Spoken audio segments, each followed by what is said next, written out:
जय श्री कृष्णा। दोस्तों, शुरू करते हैं श्री भगवत गीता के अध्याय प्रथम अर्जुन विषाद योग का संपूर्ण वर्णन। इसमें श्री कृष्ण अर्जुन की पीड़ा सुन रहे हैं। श्लोक 28 से लेकर 47। मोह से व्याप्त हुए अर्जुन के कायरता, स्नेह और शोकयुक्त वचन।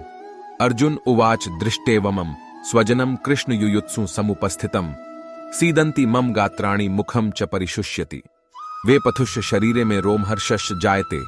अर्जुन बोले, हे कृष्ण, युद्ध क्षेत्र में डटे हुए युद्ध के अभिलाषी इस स्वजन समुदाय को देखकर मेरे अंग शिथिल हुए जा रहे हैं और मुख सूखा जा रहा है तथा मेरे शरीर में कंप एवं रोमांच हो रहा है। गांडीवम स्रंसते हस्तात्वक्चैव परिदह्यते न च शक्नोम्यवस्थातु भ्रमतीव च में मनः। हाथ से गांडीव धनुष गिर रहा है और त्वचा भी बहुत जल रही है तथा मेरा मन भ्रमित सा हो रहा है, इसीलिए मैं खड़ा रहने को भी समर्थ नहीं हूं। निमित्तानि च पश्यामि विपरीतानि केशव न च श्रेयोनुपश्यामि हत्वा स्वजन माहवे। हे केशव, मैं लक्षणों को भी विपरीत ही देख रहा हूं तथा युद्ध में स्वजन समुदाय को मारकर कल्याण भी नहीं देखता। न कांक्षे विजयं कृष्ण न च राज्यं सुखानि च कीन नो राज्येन गोविंद कीन भोगैर्जीवितेन वा। हे कृष्ण, मैं न तो विजय चाहता हूं और न राज्य तथा सुखों को ही। हे गोविंद, हमें ऐसे राज्य से क्या प्रयोजन है अथवा ऐसे भोगों से और जीवन से भी क्या लाभ है। ये समर्थे कांक्षितम नो राज्यम भोगा सुखानि च तैमेव स्थिता युद्धे प्राणान् त्यक्त्वा धनानि च।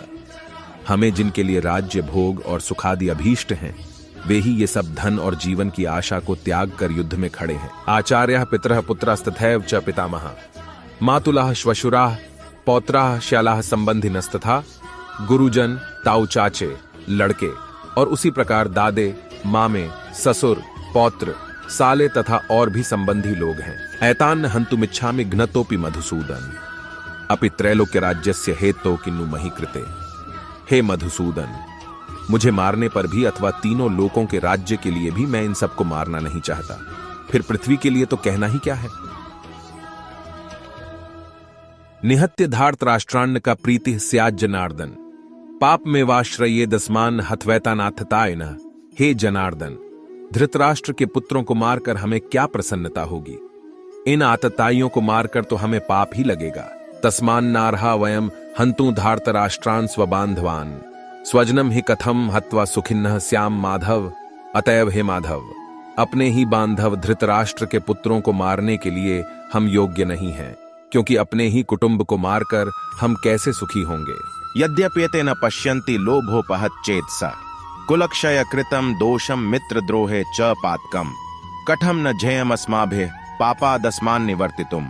कुलक्षय कृतं दोषम प्रपश्यद्भिर्जनार्दन। यद्यपि लोभ से भ्रष्टचित्त हुए ये लोग कुल के नाश से उत्पन्न दोष को और मित्रों से विरोध करने में पाप को नहीं देखते, तो भी हे जनार्दन, कुल के नाश से उत्पन्न दोष को जानने वाले हम लोगों को इस पाप से हटने के लिए क्यों नहीं विचार करना चाहिए। कुलक्षये प्रणश्यन्ति कुल धर्मा सनातना धर्मे नष्टे कुलम कृत्स्नम धर्मो विभवत्युत।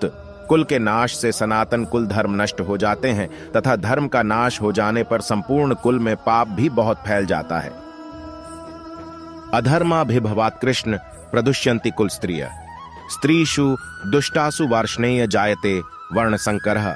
भावार्थ, हे कृष्ण, पाप के अधिक बढ़ जाने से कुल की स्त्रियां अत्यंत दूषित हो जाती हैं और हे वार्ष्णेय, स्त्रियों के दूषित हो जाने पर वर्ण संकर उत्पन्न होता है।